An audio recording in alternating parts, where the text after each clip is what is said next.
Good morning, how we doing today? This is James Sweeney, aka SplitSuit. Welcome back to another video. And today we're going to discuss calling versus semi-bluffing and how to properly compare them mathematically to figure out which line is best. We'll look at what goes into this process through the lens of a spot where calling and shoving are usually both going to be plus EV. This entire video stemmed from a recent YouTube video where we analyzed this spot, where Hero decided to check shove overs and a gutshot on the turn. In the original video, we proofed the check shove, but ended the exploration there.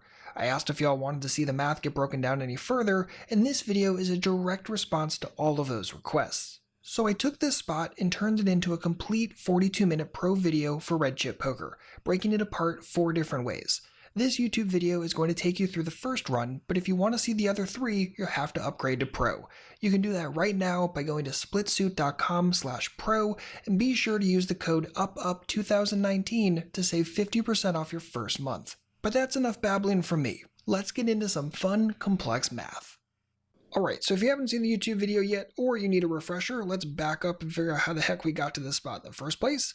Playing a 1-2 home game, seat 7 limps under the gun, Hero decides to isolate to $8 with ace-queen suited, gets a few callers, limper calls 2, goes 5-way, 2 overs and a gutshot. Hero decides to c-bet for a quarter, gets called by seat 4, heads up to the turn, Hero checks the 7 of spades, seat 4 decides to fire for 30, and as you saw, Hero decided to check shove.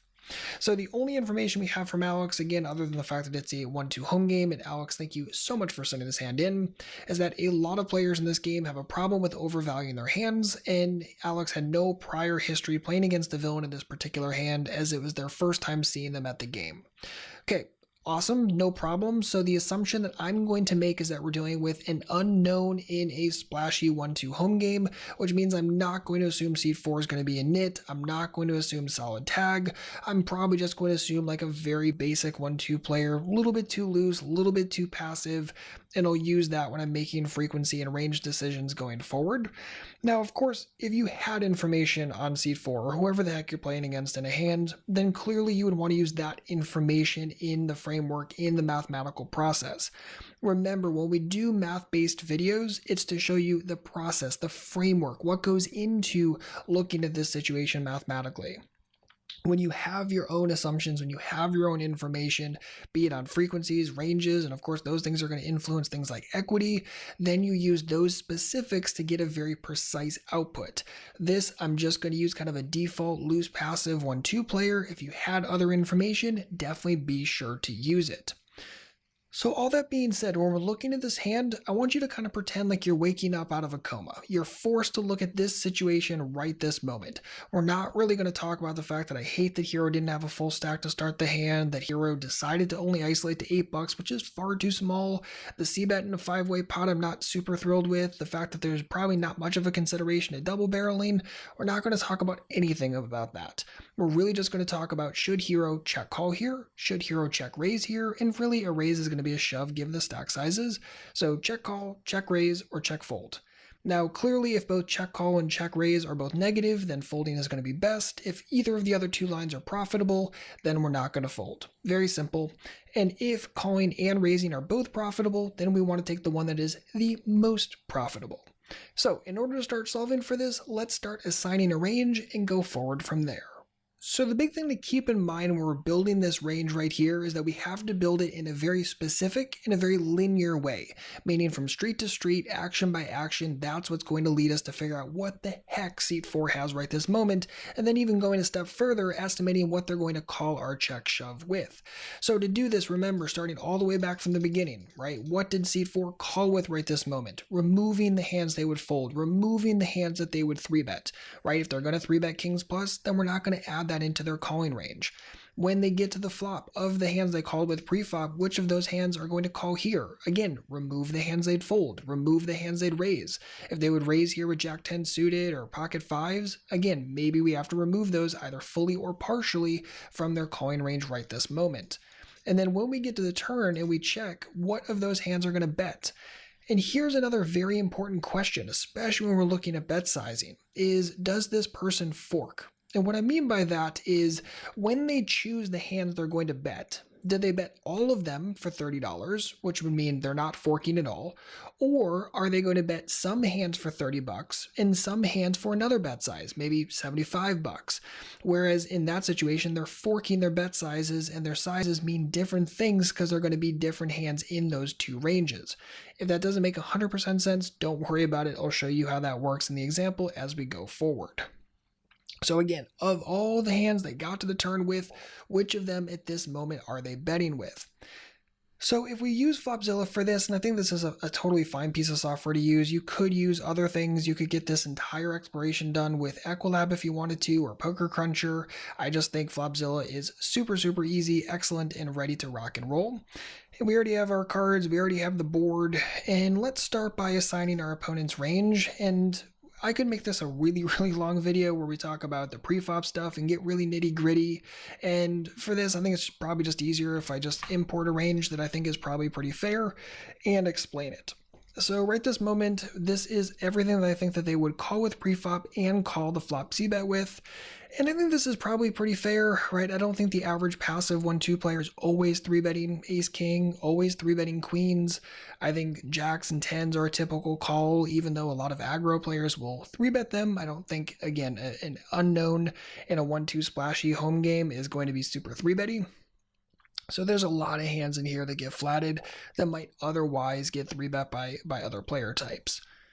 And I think this is probably pretty fair. Now, clearly this is 18% of hands. This means that they were calling even wider preflop, right? Because they would have called with things like deuces, threes, and fours. Whereas I don't think they're going to call with deuces, threes, and fours against the flop c-bet. Same thing with like ace-deuce suited, ace-four suited, all those kind of things. So I think this is probably pretty fair. And if you really look at this, there are some monster hands, right? Jacks, tens, fives, jack 10 suited, jack 10 offsuit. These are hands that I think are probably going to get flatted more often than not, right? Just because there is a person to act after them on the flop. I think they might get a little bit more trappy, and it's a rainbow board, so they might not panic as much. So I'm going to put those hands as just full flats in their flop calling range. And then same thing with like top pair, same thing with 10x, right? Reasonable 10x I think definitely gets called. I don't think they have 10-3 suited preflop, so I'm not going to include that here, of course. And that's all 10x, all jack x.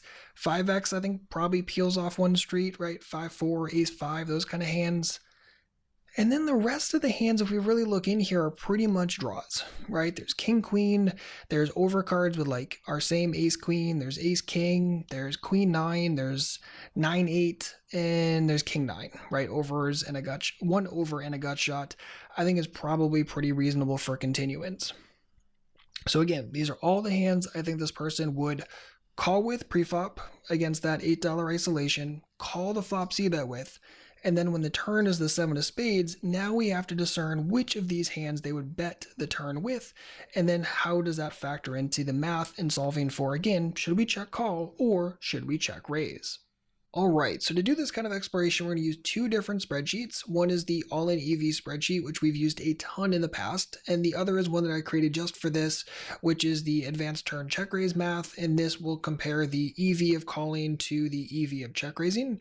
And you notice right off the bat we have a couple different runs, run 1, 2, 3, and 4, with some slightly different assumption sets just underneath them. The way that I consider it when I'm doing my off-table exploration is a run is just some assumption set that I'm going to explore, right? And there are a bunch of different kind of assumptions we could be making here, and each one of them would be a different run, right? We could say, what if seat 4 bets really aggressively here? What if they bet a medium amount? What if they bet a small amount? What if they call our turn check raise this way or that way? What if we decide to call here? How would they react on rivers? Are there different assumption sets we could make there? Each of those assumption strands would be a run. Now, the reason why I like to do multiple runs is because, one, if I'm doing this stuff off table, I already have the software up. I already have my tools up, so I might as well get a little bit of extra mileage out of them. And the other is that it allows me to get a really well-rounded view of the situation. And then I can say, okay, I think this run is probably the most correct. I think this assumption strand is the most likely going to be appropriate here. And as such, that's the one I'm going to focus on and model my math decision off of. So all of that in mind, let's start hacking this thing apart. We'll run through run 1 first, which is going to explore a situation where seat 4 bets often on the turn and has no fork in their betting, and we'll see what it looks like from there. Alright, so this first run is going to look at a spot where seat 4 bets the turn often and has no fork. So we're making the assumption that all hands they're going to bet do get bet for $30. It's not some hands are going to bet 30 and others are going to bet 75. Nope. If a hand is going to bet, it does bet for 30. That's the first assumption we're going to make, and that seat 4 is betting this turn often when we check to them, which I think is probably a pretty reasonable assumption against most people. So if we pull up Flopzilla real quick, let's plug in all the hands again they get to the turn with that we think they would bet with. So if we assume they would bet with top pair and over pairs and two pairs and sets and straights and open and straight draws, which I think makes a lot of sense because who's really going to check a draw here? You notice we're already up to roughly 2/3. If we think they're going to bet with middle pair, now all of a sudden we get up to 90, and yeah, it's not too difficult to see that this number can get very, very high very, very quickly. So I think they're probably going to bet with weak pairs. I don't think they're going to take the showdown value approach. Let's say that they would also bet with all middle pairs. Again, they don't just want to let free cards roll off for whatever reason. They would bet gutshots over cards. Yeah, I mean, we're already up to 100% of hands. So let's tab it, put ourselves into combo mode real quick. We're up to 189 combos. Plug that in. And again, this is one assumption set, not that it's the perfect one, but it's the first one we're going to start exploring. Now, these are the hands that they would bet with, but the next question is, if we decide to check shove on the turn, which of these hands are they going to call the shove with? So I think at this point, they're probably only going to continue with like top pair or better, right? I don't think if they bet the turn with something like Jack X, they're going to fold it. Again, I'm making the assumption of a weak, loose passive player in a 1-2 game. So yeah, I think they're probably continuing with a lot of that. And will they call with draws? I mean, they're not getting the best price in the world. Maybe, maybe not. But I'm going to make the assumption they probably don't call with draws. Or maybe they call with the open-ended straight draw. Maybe they call with half of them. That sound fair? I think that's fair. Because some of them are going to have like king, queen. Yeah, okay. I'm okay with this. Let's start with this. This is what? 104 combos? Wonderful. Lock that in. Okay, 104. Perfect. Okay, so we notice that means they're continuing 55% of the time, folding the other 45. Now let's plug that into the EV spreadsheet. So these numbers are static. Pot size before we shove, $123, facing a $30 bet, and our effective stack is it at 142 on the shove. So the only two numbers we need are these two right here. So how often are they going to fold? We just calculated that on the other sheet, 45% of the time. Okay, that's pretty good so far, but we still need to factor in this part. So my equity when called. So if we go back to Flopzilla and look right here, again, this is putting in all hands that they would call the shove with and ticking it green, so that locks them all in. You notice that the equity of our hand is 28%. Perfect. 28. Perfect. So that gives us an EV of $35. Plug that in right here. Wonderful. But we're not done yet, right? Because this is just looking at the EV of the check shove. This didn't look at the check call in the slightest.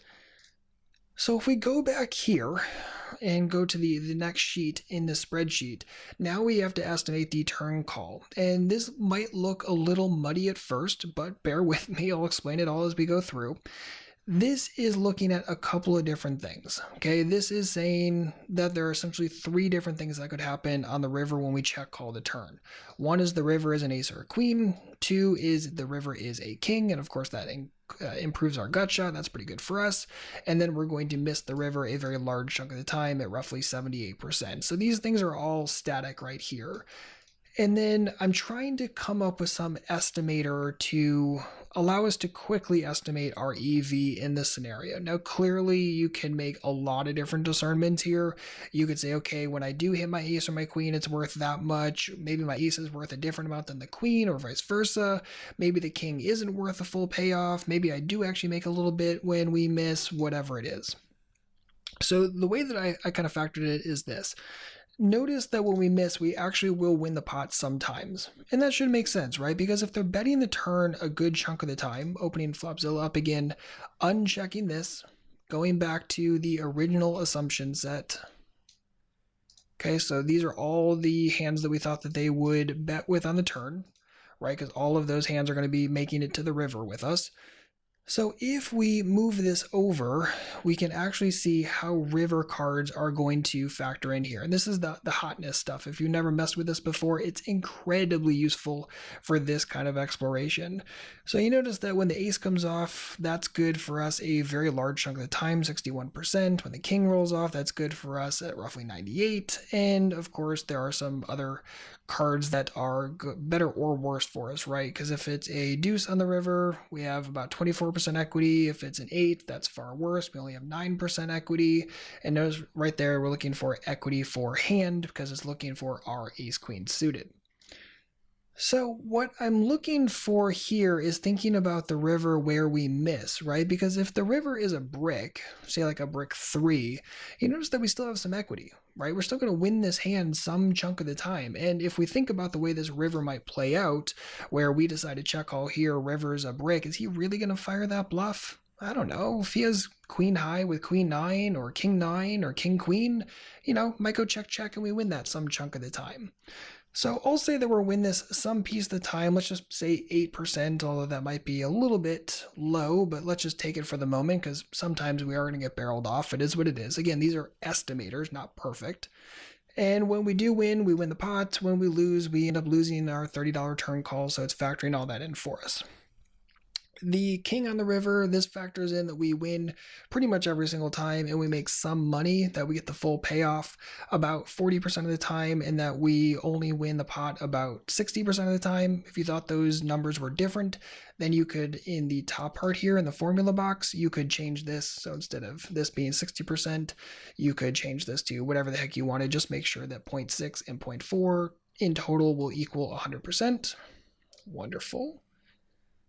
And still moving on here, so that's good, keep that there. And then this makes the assumption when we hit the ace or the queen that we win a good chunk of the time when those cards come off, and that we lose sometimes for the times that, say, we decide to river comes an ace, we lead for 50, end up getting shoved on or called by a slightly better hand, is what it is. So it's factoring in kind of a combination thereof and getting us a rough glance at what the EV would look like. So based upon all of this, it looks like roughly plus $12. But I think this is a little bit off. And the reason why I say that is because, again, remember, this equity of our hand is actually a little bit higher on like brick river cards. So I am going to say that there are going to be some rivers where we actually win a little bit more than just 8% of the time, right? And 8 is a really, really bad card. But if it's another card like a 5 or a 4, again, keeping our eye right there, so we actually have a good chunk of equity. So I'm going to raise this up just a pinch and say we actually win this like 15% of the time. Change this to 85. Perfect, and you notice that this comes out to about plus 20.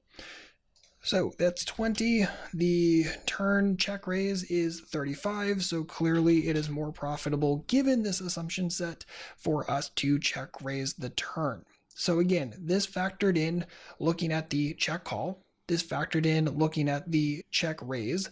This factored in the EV, keeping the static numbers in mind, and also the math given the very specifics of the turn betting range and what if that would would call our check shove, and then looking at all that and comparing it side by side.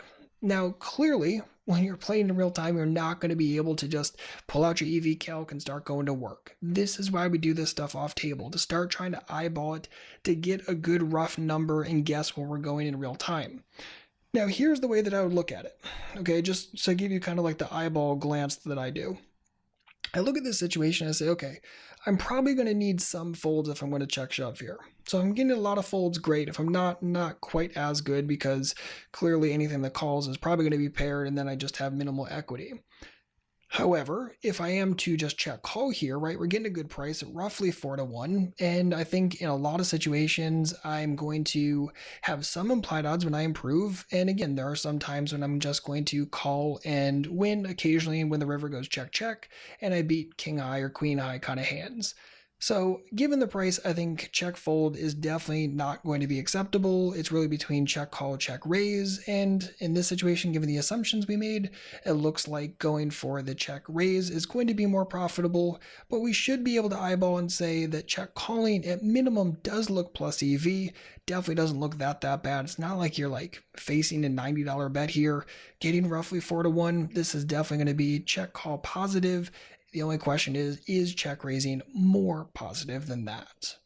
Alright, so now let's move on to run number 2, and this one has a slightly different assumption. As mentioned in the intro, this is only part of the complete video. In the rest of this exploration, we'll look at the EV when ranges fork, when villain checks behind more often on the turn, and what happens when villain gets very nitty against our shove. Remember, this is the kind of math you do away from the table, and each rep gets you closer and closer to being able to eyeball the math in real time. If you're interested in getting the rest of this video, along with 24/7 access to hundreds more, including my entire 1% series, the Course series by Ed Miller, and the Barreling series by Andrew Brokus, sign up now for Pro.